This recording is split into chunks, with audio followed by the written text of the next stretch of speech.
Why does truth often appear only when life collapses? Throughout history, human beings have tended to seek meaning not during times of comfort, but in moments of breakdown. When stability dissolves, whether through personal loss, professional burnout, or existential disillusionment, the mind begins to ask questions it previously ignored. Neuroscience describes this as a pattern break, a disruption in the brain's predictive loops within the default mode network, which normally keeps experience familiar and controllable. When these loops fail, what psychologists call the predictive mind is forced to confront uncertainty directly. The result can be anxiety, but also revelation. Imam Abu Hamid, one of the most profound thinkers of the 11th century, experienced precisely such a collapse. What looked like crisis became the gateway to his most transformative insight, that the breakdown of mental certainty can awaken a deeper form of knowing, what he called certainty beyond intellect. So the question arises, what if the disintegration of the mind's patterns is not a failure of reason, but the beginning of wisdom? Modern life mirrors Al-Ghazali's predicament on a global scale. Humanity today faces what psychologists describe as the meaning crisis. We live surrounded by information, yet starved of coherence. Despite unprecedented access to knowledge, anxiety and depression rates have soared. From a cognitive standpoint, this fragmentation stems from cognitive dissonance, the mental tension that occurs when our beliefs, values, and lived experiences no longer align. The conscious mind tries to maintain control, but the underlying structure of meaning begins to collapse. Such states often correlate with reduced activity in the prefrontal cortex, the brain's center of executive control, and increased activation in emotional and memory networks. This weakening of rational dominance allows repressed existential concerns to surface. Who am I? What matters? Why continue? What many experience today as burnout or emptiness is, in fact, a cognitive spiritual crisis. Al-Ghazali called it the crisis of doubt. He recognized that the collapse of certainty is not a pathological condition, but a necessary prelude to deeper truth. The modern question, therefore, mirrors his. Is crisis a sign of failure, or the mind's invitation to genuine knowledge? By the age of 33, Al-Ghazali had reached the pinnacle of intellectual success. He was a renowned professor at the Nizamiya College in Baghdad, commanding audiences of scholars and statesmen. His mastery of philosophy, law, and theology was unmatched. Yet amid this brilliance, he suffered what he described as a total inner collapse. He wrote, "The sciences I taught had no power to heal my soul." His speech faltered, his body trembled, and a deep sense of hypocrisy haunted him. The realization that his knowledge had not transformed his being, rather than conceal this crisis. Al-Ghazali withdrew from his post, renounced his fame, and embarked on a journey of solitary reflection lasting over a decade. From that solitude emerged one of his most important works, Al-Munqidh, Min al-Dalal, Deliverance from Error. In it, he described the collapse of his intellectual constructs as the very condition for discovering truth. His lost code was not a formula of belief, but a method, critical doubt as the path to illumination. We usually treat doubt as the opposite of faith, as confusion or weakness. Al-Ghazali redefined it as the beginning of clarity. For him, doubt was not emotional instability, but rational purification. It stripped away false confidence, exposing what could not withstand honest inquiry. Centuries before Descartes, he employed a rigorous form of skepticism. He questioned the reliability of sensory perception, the authority of inherited traditions, and even the consistency of pure reason. He discovered that intellectual certainty alone could not guarantee truth, for the intellect itself was subject to error and bias. In psychological terms, this resembles metacognitive awareness, the ability to observe one's thoughts as hypotheses rather than facts. Modern neuroscience confirms that when individuals engage in reflective doubt rather than defensive certainty, activity in the amygdala, the brain's threat center, decreases. The mind shifts from fear to curiosity. Al-Ghazali's insight was simple yet revolutionary.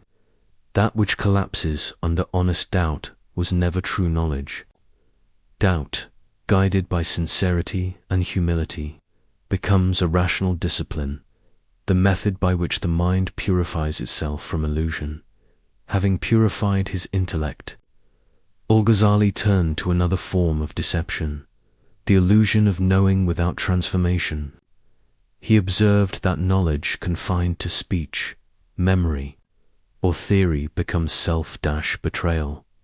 In modern psychological terms, this is cognitive behavioral dissonance, when one's intellectual understanding does not translate into corresponding action. The mind knows, but the body and habits remain unchanged. Cognitive science distinguishes between declarative knowledge, facts we can state, and procedural knowledge, skills we embody. Al-Ghazali insisted that true understanding requires both. Knowledge without action, he wrote, is madness. Action without knowledge is useless. Behavioral neuroscience supports this claim. Repetition of aligned action rewires neural pathways. Experience stabilizes insight. Theoretical wisdom becomes embodied intelligence. For Al-Ghazali, the scholar who teaches virtue but does not live it is not a teacher but a performer. Real knowledge must descend from thought to character. Transformation, not information, is the proof of understanding. Al-Ghazali systematized this insight into a hierarchy of 3 levels of knowledge. The first is or knowledge by information, conceptual and linguistic understanding. It is what one gains from reading, discussion, and analysis. Most academic knowledge remains at this level. The second is Ain or Liak, or knowledge by experience, the direct perceptual awareness that confirms what words describe. Neuroscience would call this embodied cognition, when knowledge becomes grounded in sensory and behavioral engagement. The third and highest is Kak Oliak, or knowledge by realization. Here, the distinction between knower and known dissolves. The individual no longer merely observes truth, but participates in it. Modern psychology approaches this through research on flow states and self-transcendence. Studies by Csikszentmihalyi, Halley, and Maslow show that when attention fully unites with action, the sense of a separate self temporarily disappears, and cognition becomes effortless. For Al-Ghazali, this unity represented the culmination of certainty. Real knowledge is not to believe about reality, but to be aligned with it. Understanding, in its purest form, is not an idea, but a state of being.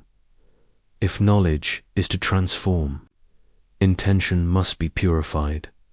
Al-Ghazali emphasized that every act has 2 dimensions, its external behavior and its internal motive. A good action performed for egoic validation, he warned, corrupts the soul.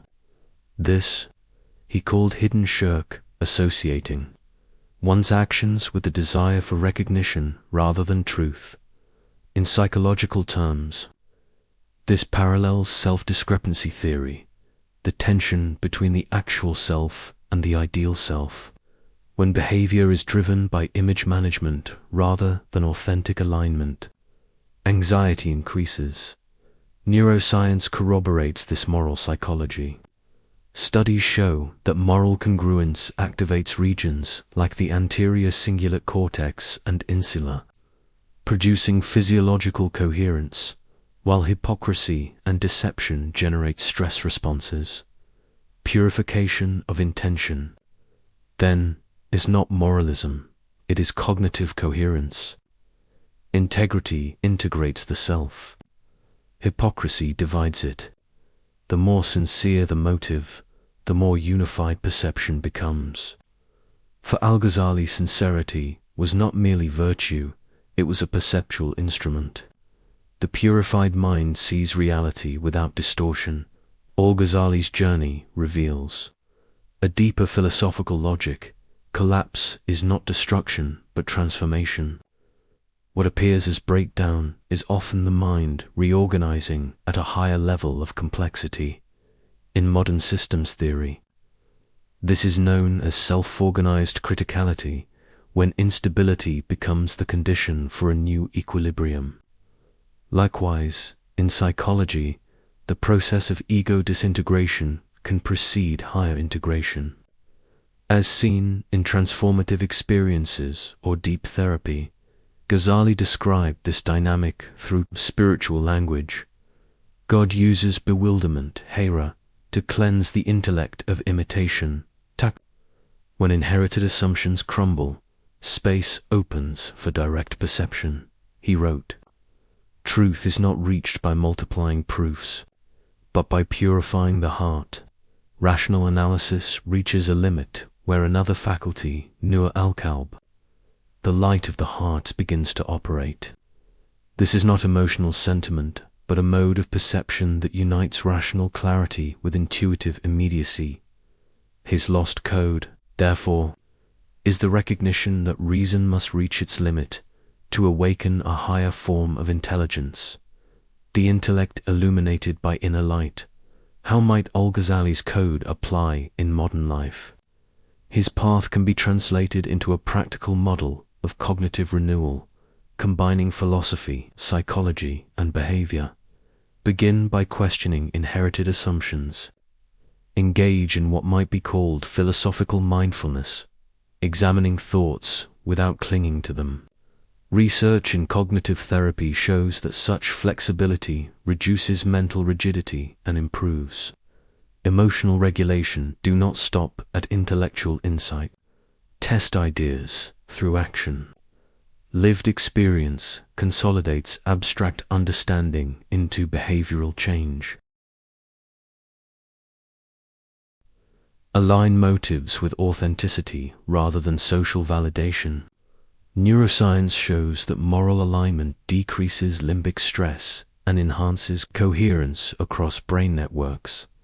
Regular intervals of quiet cognitive silence allow integration. Studies on the default mode network indicate that reflective rest enhances insight and emotional balance. In essence, Al-Ghazali's framework anticipates a holistic approach, intellectual doubt leading to ethical coherence, embodied practice, and reflective stillness. It is both spiritual and empirically sound, a model for reconstructing meaning in an age of fragmentation. Crisis, for Al-Ghazali, is not the end of knowledge, but its beginning. His lost code teaches that the collapse of certainty is a necessary purification. Doubt exposes illusion. Action embodies understanding. Sincerity aligns intention. And silence integrates awareness. Modern psychology and neuroscience increasingly confirm this ancient insight, that disintegration often precedes reorganization. When the familiar mental structures collapse, the self has an opportunity to rebuild on a more coherent foundation. Al-Ghazali's method unites epistemology, ethics, and psychology into a single rational framework of transformation. It teaches that knowing truth is inseparable from becoming true. When everything you relied upon collapses, you have not lost truth, only illusion. What remains is what was always real, And perhaps that is the essence of Al-Ghazali's Lost Code. The crisis that shatters your certainty may be the very hand that opens your mind to the real.